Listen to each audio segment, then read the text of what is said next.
Look, I think partisans and people who don't support the fact that this is mostly a Democratic state are looking for any way to get attention.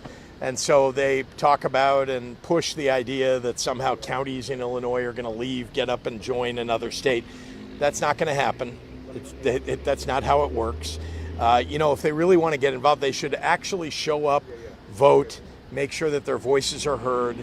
I've done that my whole life. I think I've been in areas, lived in areas that were Republican controlled as a Democrat. You got to speak up. You got to talk to people. I listen to Republicans all the time. You have a state senator here, Dale Fowler, who's been a partner of mine in bringing economic development to the area, bringing more investment in our state parks. We've worked closely together. We believe in, that roads, state parks, these are not partisan endeavors. These are bipartisan things that everybody needs, no matter what party you belong to. So I'm going to continue to act in that fashion.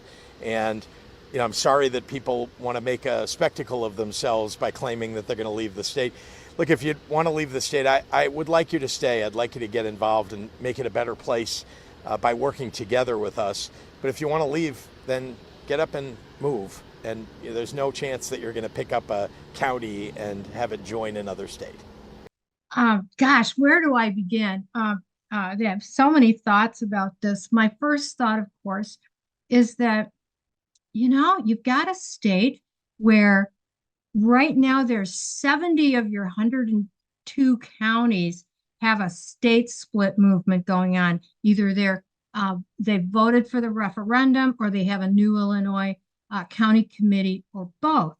One would think that if you're at the helm of a state and this is going on, you would at least be a little curious about why are these people thinking this? Why are these people wanting to do this?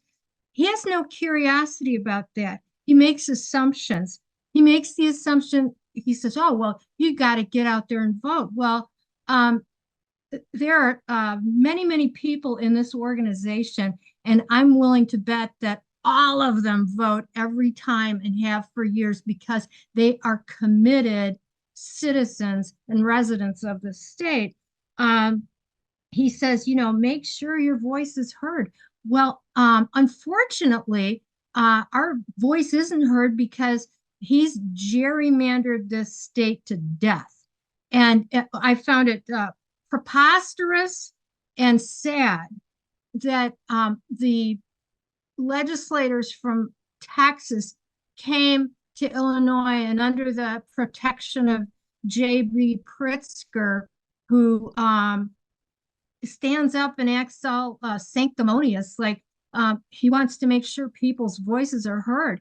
And you compare the gerrymandered Texas map to the Illinois gerrymandered maps, and Texas is amateur compared to Illinois.